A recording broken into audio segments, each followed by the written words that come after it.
Hey everyone, it's time for a fresh dose of Huber Syndrome. Hey everyone, thanks for joining us on episode 2 of Huber Syndrome. Today we're going to be talking about a game that just slipped under my radar, slipped through the cracks and the crevices of my mind and my attention.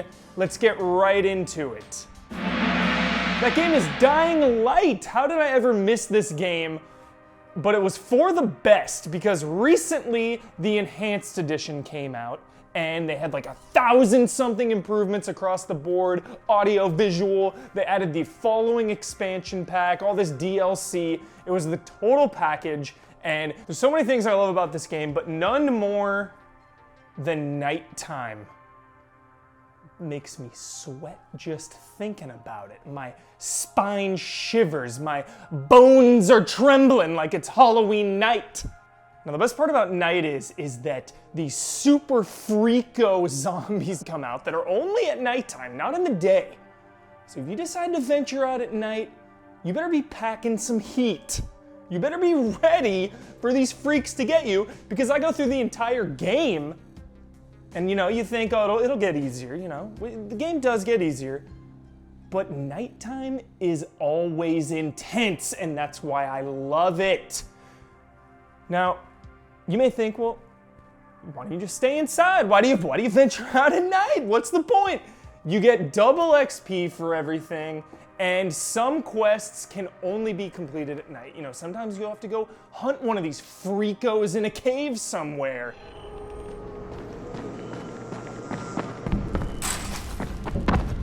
And it's just really unsettling. This game looks beautiful, a car will be on fire and the shadows will flicker. The environments speak to me. I don't really like slums, which is primarily where this game takes place, and I don't really like post-apocalyptic visuals, I get a lot of heat for not liking Fallout 3 because, to me it just looks gross, and that's not a world I want to live in or to explore. But Dynalite looks beautiful, especially the expansion, which, it's meaningful. It's different than the main game. It's like what I want out of all DLC. It takes place after the game, and you get a car, and you're out in the open fields, and there's barns, and just all these really nice, cozy, and creepy environments. Everywhere in that game feels lived in.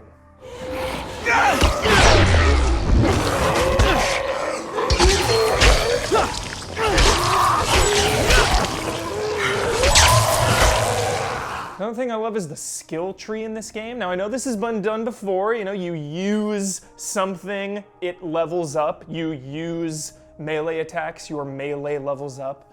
But I appreciate that by the time this entire game was finished, I was not even close to maxing out my skill tree. I love that. So many games just give you everything right away, or by the time you're near the end of the game, you have all the skills and everything. I like that I had to choose and that I had to risk going out at night to try to level my character up, to get stronger, to survive in this world.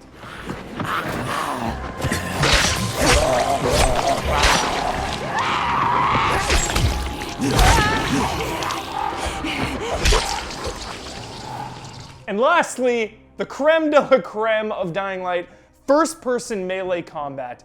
Something, for me personally, has never been great.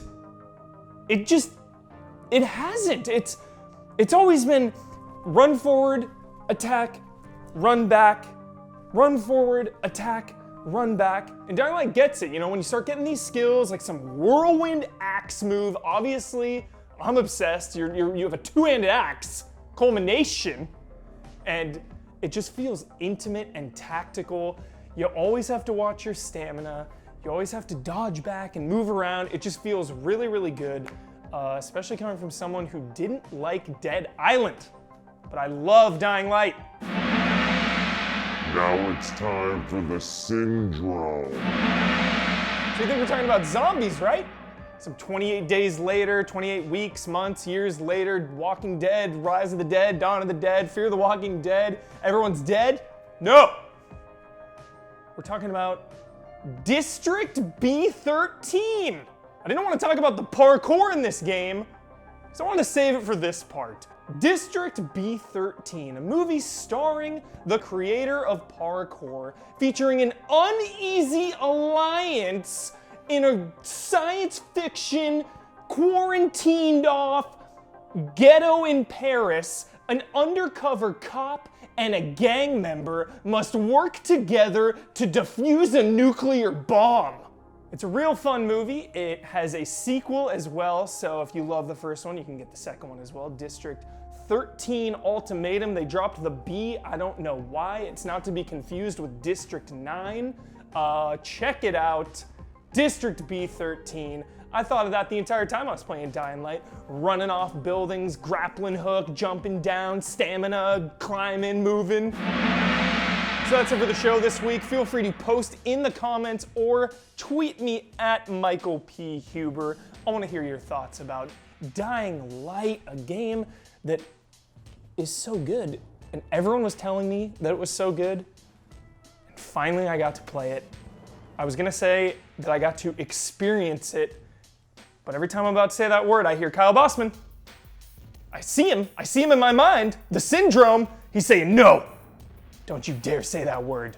And if you wanna help support us, we are easy allies on Twitter, Twitch, YouTube, and Patreon. We're streaming nearly every day. We have a bunch of awesome shows from the entire gang.